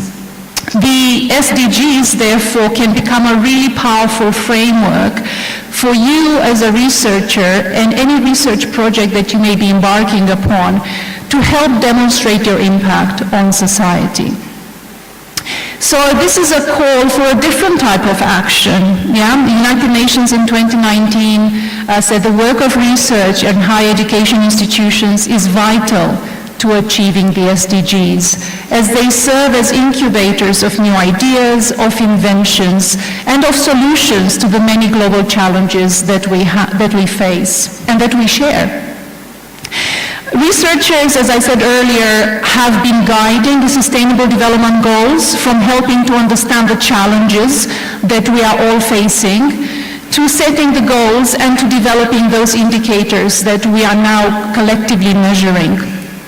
The researchers also play a really important role in terms of guiding the trajectory for sustainable development by pointing out where there is progress, where there are gaps, and as I said earlier, what enables and what detracts progress against the SDGs. As researchers, you can turn your concerns, and we've heard some of you share concerns with us here today, but you can turn those concerns into very active steps to overcome the issues that we all have, because we can only make progress if we continue to be evidence-based. So I'm just going to share with you a few benefits of aligning research to the SDGs, and there are kind of three main clusters, and there might be more, but please do take the discussion forward over the next few days. You will have more opportunities for this. If you are aligning your research to the SDGs, to a particular goal or to a particular indicator within that goal, you can really help identify and articulate the broader context and the significance of the research topic that you are pursuing. This way you are showing that your work contributes to solving a global problem and to advancing a global aspiration. The second main benefit of aligning research to the SDGs is it can help you access relevant literature and secondary sources. Apologies, I made a typo there. There are already repositories and data sets which are classifying the secondary literature and research by keywords or indicators linked to the SDGs. So if you are formulating an idea linked to the SDGs from the very beginning, you can then already access sources using those keywords, so on and so forth.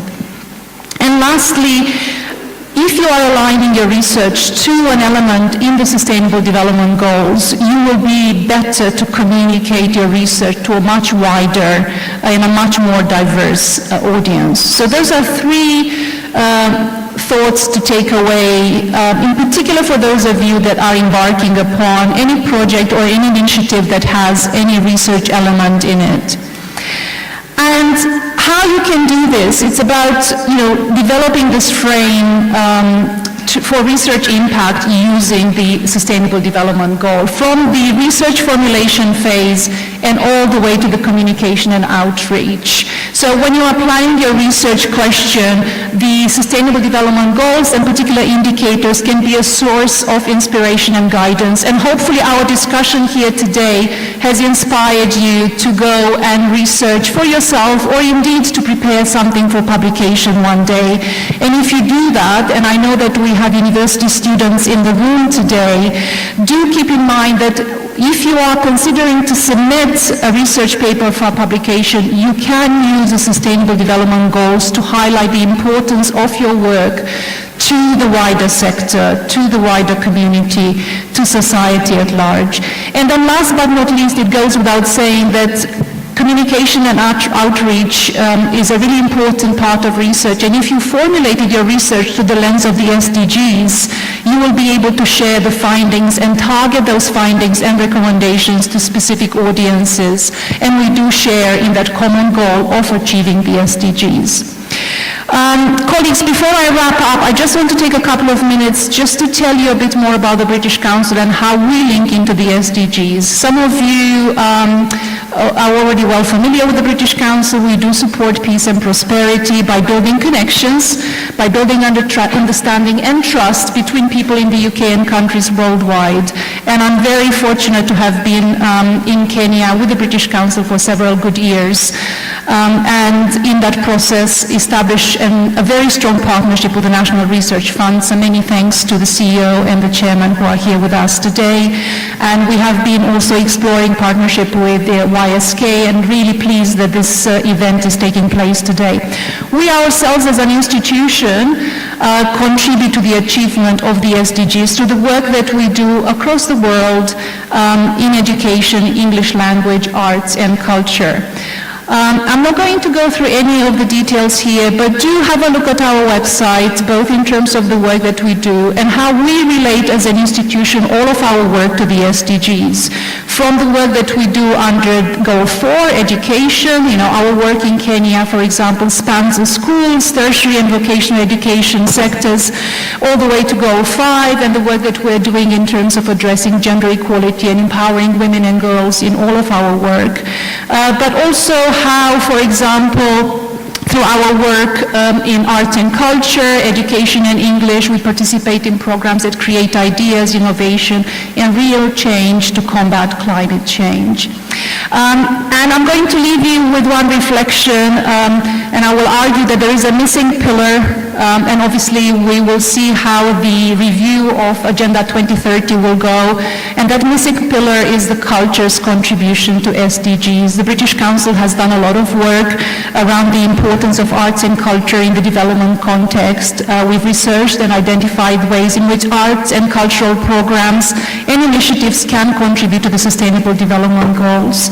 And we have a colleague in the afternoon who will be joining to lead a session specifically on the role of arts. And I hope that you will join in that session. From me for now, huge thanks to all of you for being so engaged. Many thanks once again to the 4 assistants, and I look forward to the deliberations and the engagement over the next few days. Asante sana. Thank you very much. Can we give Monica Bladescu another round of applause? Another, hey, ladies, gentlemen, our young scientists, what happened to our house? All right, one more time. Another round of applause for Monica Bladescu. Thank you so much. Thank you so much, Monica. I hope, I'm just going to ask 3 questions, and please say yes or no together at once. Do we have a better understanding of what the SDGs are? Are we inspired to use them to guide our research and innovation? Do we hope to one day become researchers who can help formulate the SDGs going forward? Then I'm happy. Monica, you've achieved your goals. Arigato, asante, thank you, and mal tomesk. All right. Now, we want to go for a tea break. And we want to do this very quickly. Some of you said, yes, I could hear you whispering. Yes, no, we know you're used to tea breaks and we want to give you that. However, we have exactly half an hour to complete this, and we need to ensure that we're back here by about 12:30. Now, we have our team of ushers. If you can see them there, those are 2 past winners, 2 overall winners, and Bakari from our team as well, who are going to help you walk all the way across to where we're going to be having our tea break. But one thing I want to just add is that we also have a treasure hunt. And we're giving gifts for those who are back here on time. So number 1, the first 10 students who are here by 12:30 are going to receive 250 shillings of airtime courtesy of Safaricom. We can make a woo for that. Thank you. We had 2 students as well who I need to take your names so that I can give you the 250 shillings promised. Furthermore, we also have a treasure hunt. So we might do this when we come back, but we'll also probably do it after lunch because of time. But if you're able to do this as well, if you can go to the Safaricom booth and find out what 2 products that they are showcasing today, you'll also get 250 shillings. But we're only giving that to 1 lady and 1 gentleman. So 1 girl, 1 boy, 1 young man, 1 young woman. So remember, 2 products that Safaricom Hook have. But you still need to be here by 12:30. We have another one, another treasure hunt for them. Yes. So I have one here. So we're doing a treasure hunt, right? I'm going to give you a title. All right? I'm going to give you a title, and I want you to go and find out who the researchers are, right? And the conclusion of this research. Are you understanding? Are you getting? I'm going to give you the title, all right? And then while you're taking tea after tea, you can find out who the researcher is, all right? And what is the conclusion of that research, all right? Can I give you the title? Take out your pens, take out your pens, take out your pens somewhere, all right? Let me read. Study of a proposed new solar to electricity converter. Study of a proposed new solar to electricity converter based on electron photon interaction. Based on electron photon interaction for space explorations,